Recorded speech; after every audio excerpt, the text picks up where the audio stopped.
Boom. Hey internets.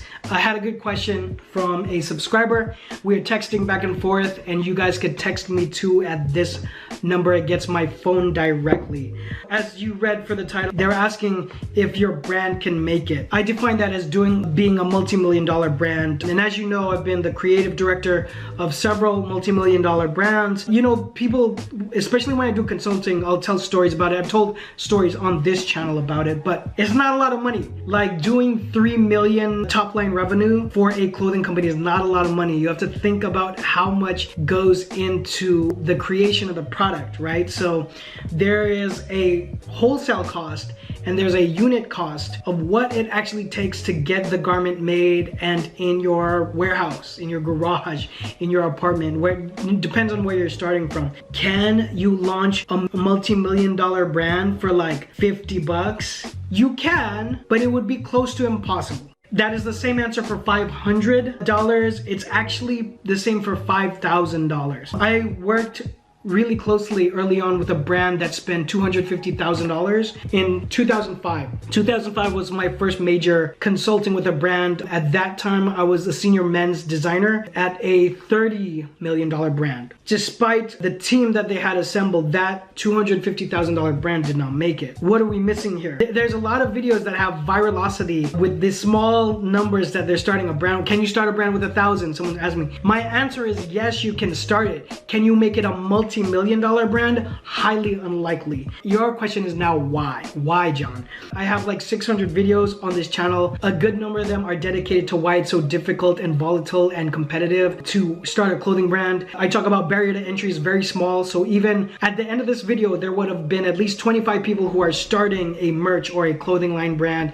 So once you get the Instagram handle and get like some really bad looking logo and you put that, you superimpose that onto like 3 different color shirts, all of a sudden you have a brand. Whether you consider it a brand or noise, it's still contributing to some of the factors that are creating volatility and competition inside of the space. Another thing is people don't know what they don't know. I've been doing this for well over 20 years. Since 2000, working professionally, name on the business card, salary, job, helping build clothing lines. People don't know when they're launching a brand because they'll think of it as being a designer when actually you're becoming a business owner. So when you think of the expenses, they don't think logistically of what expense report could look like. For me, I try to separate it. I have like annual expenses with all of their line items very, very specifically put together. When I work with companies and say, hey, you should keep track of your finances. Let me give you an example, something like this. The annual report has everything in a line item very specifically, and then I separate staffing. So if it's a funded project, meaning it has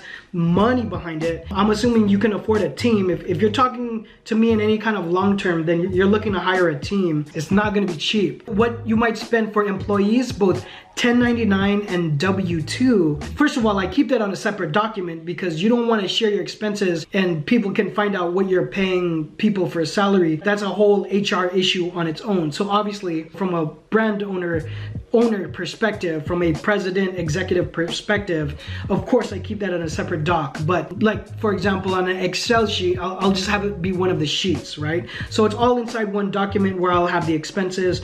I'll definitely make sure that all of those have all of the financials that's pay, but things that are like finances.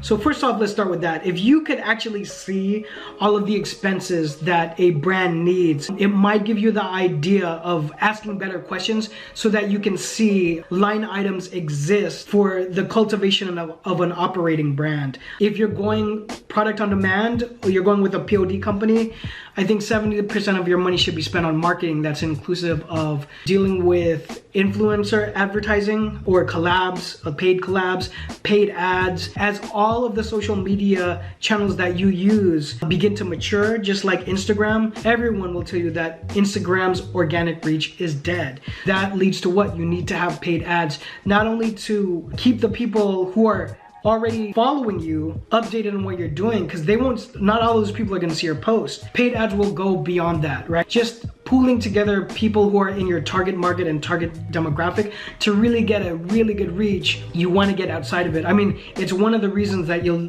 use influencers is because at least they have a relationship with the people who even care about their message. So if the values align, then you know it's a good person that you could probably invest money into. Not blindly, I would definitely check out their engagement. They should have an EPK. If you're working with an influencer and they don't have an electronic press kit, you want to make sure you're careful about looking at their engagement numbers. So all of that I rattled off is all things that are just under the marquee of marketing. I've said on many videos before that budgeting is one place where brands will eat it.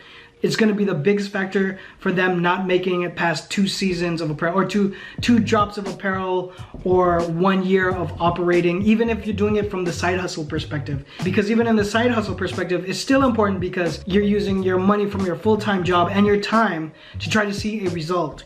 So being very strategic about your plans begins and revolves around a really good budget. I've developed a budget that is for startups. You saw some pieces of it in this video. I work on budgets sometimes with brands. A lot of times it's design, but sometimes I work with brands with budgets and give them an example. And so I developed one that's specifically for startups, which is like 80% of the people who are on my channel, like you watching this, who have started, about to start, or thinking of starting because you want this owning a brand to be like your dream job. That's a lot of people on this channel. Go to clothingbrandacademy.com and you'll see that template, a couple other solutions. Also, if you are in the stages of just beginning or thinking of it, I have a free class. It's called pre-launch. So some of the frequently asked questions and like topics that people ask me in consulting, some of it is what I would consider day one stuff. And so I just put it out in a course. If you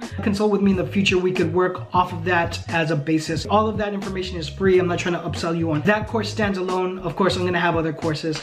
Go to clothingbrandacademy.com. You can see a template of budgeting so that you can understand where you might spend money so you would have a chance to make it to the multi-million-dollar mark and get past like 50 bucks. Hope that helps. Any questions, any comments, drop it all down below. Follow me on social media when you have a chance. I'll see you guys on the next one. Bye.